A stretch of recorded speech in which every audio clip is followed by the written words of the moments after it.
Qui est le meilleur joueur entre Jude Bellingham et Warren Zaïre-Emery? Salut à tous les gars, c'est Azial. Aujourd'hui on se retrouve pour une nouvelle vidéo. Et les gars, calmez-vous, calmez-vous, lâchez votre clavier. Ne commencez pas à commenter les fans du Real, les fans de foot, même peut-être en général, les fans de Bellingham, je ne sais pas. Commencez pas à commenter les gars, je vais m'expliquer doucement. Je ne suis pas en train de faire un réel débat entre Warren Zaïre-Emery et Jude Bellingham. C'est juste que j'ai vu le débat spawner un petit peu sur les réseaux là depuis le gros match de Warren Zaïre-Emery face à l'AC Milan. J'ai vu un débat, j'ai vu que le débat a été lancé, j'ai vu même les Barcelonais ont pris part au débat et j'ai vu certains Barcelonais dire non les gars, ok, on n'aime pas le Real, ok, on n'aime pas Bellingham parce qu'il joue au Real du coup, mais là vous abusez. J'ai vu certains supporters parisiens qui ont commencé à dire des dingueries, à dire des Zaïre-Emery, ils s'assoient pépère à la table des Pedri, Bellingham et tout. Donc aujourd'hui, je voulais rétablir la vérité. Voilà, c'est une vidéo un petit peu actu, un petit peu on va parler de ce fameux débat lancé sur les réseaux entre Bellingham, Zaïre-Emery. Je vais donner mon avis, bien évidemment, en étant objectif, même si l'euphorie me donne aussi envie de dire que Zaïre-Emery les bouffe tous. On va se calmer, on va rester tranquille, on va rester objectif. On va parler un petit peu de Zaïre-Emery, on parlera aussi peut-être un petit peu du coup de Bellingham, puisque vous allez voir, il y a une actu qui était sortie dont on va reparler dans cette vidéo. Bellingham qui était potentiellement associé au PSG. Bref, pas mal de choses à voir dans cette vidéo. Bien évidemment, avant que la vidéo commence, comme d'habitude, n'hésitez pas à la liker, à commenter, à partager et à vous abonner, ça fait toujours plaisir. Activez la cloche des notifications les gars, si vous voulez m'aider, n'hésitez pas, c'est ça qui fait développer la chaîne. Voilà, quand il y a les notifs, comme ça vous pouvez recevoir directement les vidéos, cliquez, mettez votre petit like et tout. Ça fait plaisir et c'est grâce à ça que les chaînes se développent. Donc si vous voulez m'aider, si vous voulez développer la chaîne, n'hésitez pas et moi je vous en remercie si jamais vous le faites. Bon, passons au vif du sujet de la vidéo. Commençons un petit peu. Zaïre-Emery, après son énorme performance face à l'AC Milan, le PSG s'est encore plus activé. Accord de principe entre Zaïre-Emery et le PSG pour une prolongation de contrat. Sérénité totale au sein du club sur ce dossier. Certains termes du contrat sont encore en discussion. Manchester City et le Bayern tentent malgré tout leur chance. Je tiens à rappeler que malgré tout, ils ont quand même très peu de chance. Déjà, accord de principe, c'est très bien lancé sur une prolongation de contrat avec Zaïre-Emery, qui mine de rien était nécessaire, hein, parce que Zaïre-Emery, il était peut-être pas en fin de contrat en 2024, mais il était en fin de contrat en 2025. Donc, tu avais quand même le potentiel de le perdre d'ici un an. Donc, c'est bien de le sécuriser dès maintenant, parce que tu vois, il y a City, il y a le Bayern. Je sais que tous les gros clubs sont très intéressés sur Zaïre-Emery, notamment Manchester City qui voulait absolument essayer de nous le shipper lors du dernier mercato et qui essaie encore de nous le shipper. Non, lui il faut le sécuriser les gars, je pense que tous les supporters parisiens seront d'accord devant cette vidéo. Faut absolument le sécuriser, faut le blinder, faites-le moi prolonger jusqu'à 2030. De toute façon lui de son côté il a pas arrêté de le dire en interview. Bon après il y a la jurisprudence Loukeba Barcola qui ont tenu des discours similaires pour se barrer un mois après. Mais en tout cas, lui, de son côté, dans ses interviews, etc. qu'il a donné, il a toujours dit que son club de cœur, c'était Paris, que ça ne le gênait pas de faire toute sa carrière au PSG, bien au contraire. Donc bon, sécurisons-le. On lui fait un contrat de 10 ans. Qu'on le sécurise parce qu'à l'heure actuelle ce qu'il démontre à seulement 17 ans c'est absolument incroyable. Donc bon, ça c'est bouclé. L'an dernier, et je voulais rebondir sur cette actu, au moment où elle était sortie j'ai pas pu trop la caler pour en parler parce que cette actu est sortie il y a un petit moment, il y a peut-être 3 semaines, un mois, quelque chose comme ça. Et je trouvais que dans cette vidéo, elle était parfaite. C'est pour ça que j'ai décidé de la caler dans cette vidéo. L'an dernier, Luis Campos a été interrogé sur ses intentions de recruter Jude Bellingham au PSG par l'un des représentants de l'anglais. Le directeur sportif parisien a refusé, considérant qu'il avait déjà Warren Zaïre-Emery, un talent de la trempe de Bellingham. Bon déjà, est-ce que cette info est 100% vraie? Je ne sais pas, on va faire comme si elle était vraie et je vais réagir comme si elle était vraie. Bon, Luis Campos, là, t'abuses quand même. Non, non, Louise, non, mais Louise. Non, mais ok, Zaïre-Emery, il est incroyable, il est en train de nous montrer et tout. Honnêtement, à l'heure actuelle, j'ai pas envie de m'enflammer, j'ai envie de rester calme. Mais ce qui nous monte là depuis le début de la saison, j'ai envie de le dire. J'ai envie de le dire que sur les 10 prochaines années, il va être incroyable. Il va faire partie des top 3, top 5 meilleurs milieux de terrain du monde. Voilà, j'ai envie de m'enflammer, mais en même temps, j'ai envie de rester tempéré. Parce qu'on reste encore sur des débuts. Il a encore 17 ans, on le sait. Il y a plein de joueurs qui, à 17 ans, ont montré des choses incroyables et qui, après, se sont cramés. Même si lui, en termes déjà de maturité, physiquement, techniquement, mentalement, il montre déjà toute l'étoffe d'un top joueur mondial. On va se calmer quand même. On va se calmer, on va se détendre. Non mais Louis, franchement, tu nous as pas pris Bellingham pour ça? Non mais Louis, c'était un assassin. Soyons sérieux. Alors ok, en termes de potentiel et tout, Zaire Emery c'est incroyable, mais bon, là on parle de Bellingham quand même. Je vais pas trop en dire là dans cette actu là, parce qu'après je vais en fin de vidéo, bon on va quand même parler du débat que j'ai mis sur la Minia et tout. Lequel est le meilleur entre Bellingham et Zaire Emery, mais on aurait pu avoir les deux quoi. Je sais pas, t'imagines, on aurait pu avoir un milieu de terrain Bellingham, Zaire Emery ou Garté. Non mais les émotions, non mais franchement les émotions, même Bellingham, Vitinha et Zaire Emery un peu plus bas, non, ça aurait été les émotions, donc non. Luis là franchement t'es pas sérieux, claquer 100 millions sur Bellingham, quand on voit ce qu'il fait avec le Real Madrid, c'était vraiment pas, limite le Real devrait envoyer des virements un petit peu en plus là à Dortmund là, 100 millions. Ah mais c'est un braquage, 100 millions pour un milieu de terrain qui a un meilleur ratio que, que Mbappé. Bellingham a un meilleur ratio qu'Mbappé, genre. Non, c'est trop, non, c'est trop. Bon bref, je sais même pas si cette info est vraiment vraie ou un peu sortie de son contexte. Mais bon, voilà, ça me permettait un peu de rebondir là-dessus. Aucun jeu. Et donc bien évidemment que j'aurais aimé avoir Bellingham au PSG. Je sais pas ce que Luis Campos a fait. Si l'info est vraie, qu'il y a vraiment des représentants de Bellingham qui sont venus toquer à la porte du PSG pour dire est-ce que t'es chaud pour transférer Bellingham au PSG, et que Luis Campos il a dit non, on a Warren Zaïre Emery.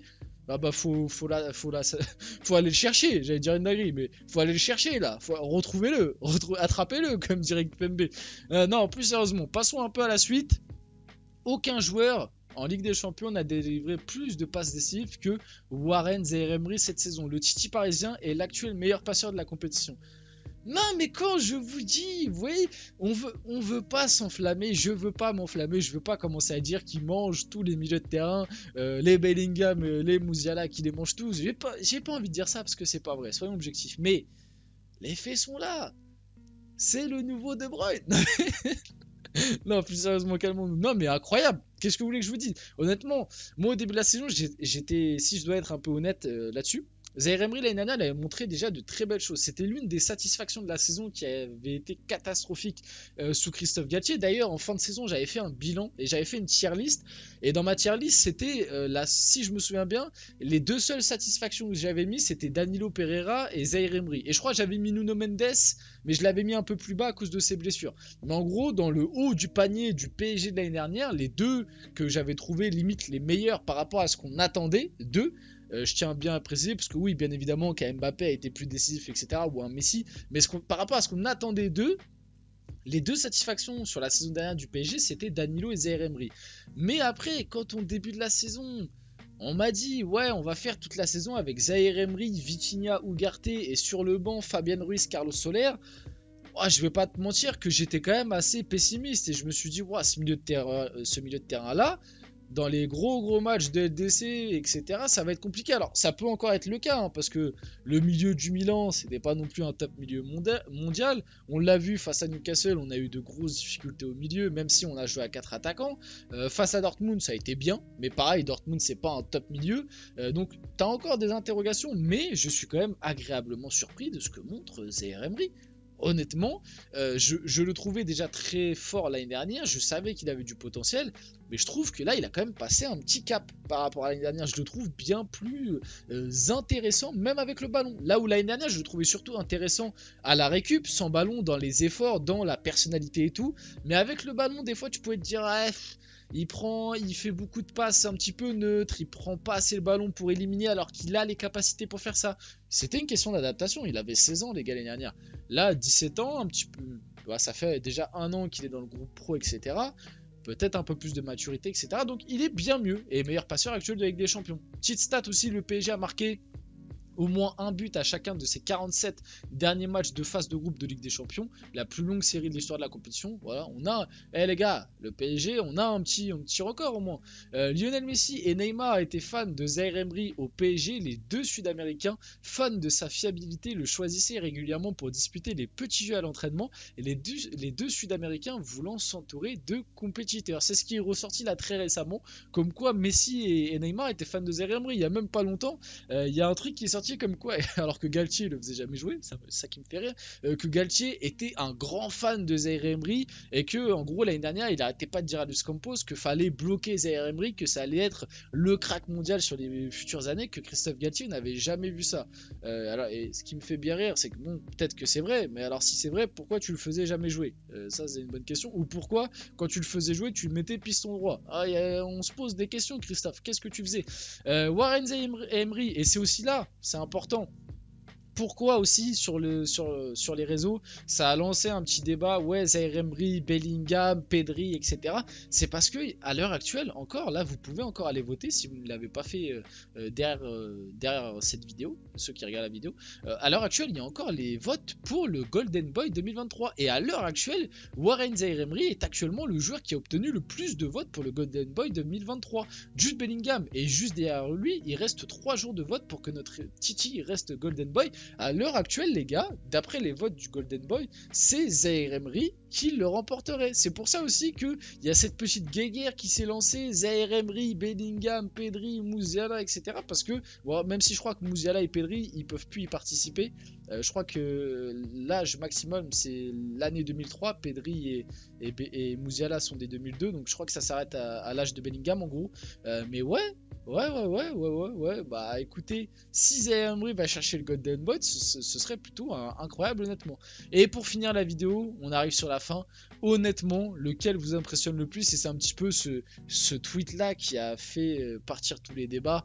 Soyons honnêtes, Zaïre Emery m'impressionne.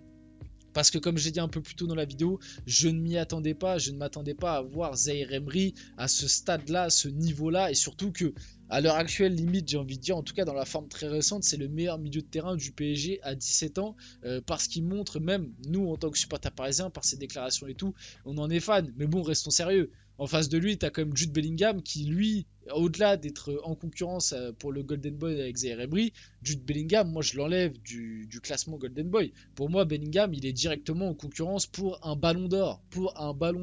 Alors que Zaïre Emery, encore à l'heure actuelle, ça reste, même si pareil, pour les sélections, on va en reparler plus tard, les sélections avec l'équipe de France, mais Zaïre Emery, ça reste un joueur qui est sélectionné avec la France Espoir, ça reste un gars qui découvre sa première saison professionnelle, quand à côté de lui, tu as un Bellingham qui vient d'être transféré au Real Madrid, qui est le meilleur buteur du Real Madrid, qui, milieu de terrain, a un but par match, et qui, avant ça, avait fait 3 ans titulaire indiscutable à Dortmund. Pareil, il avait commencé à 17 ans à Dortmund, où il était le meilleur joueur de Dortmund, où il était incroyable face à des matchs contre Manchester City, etc.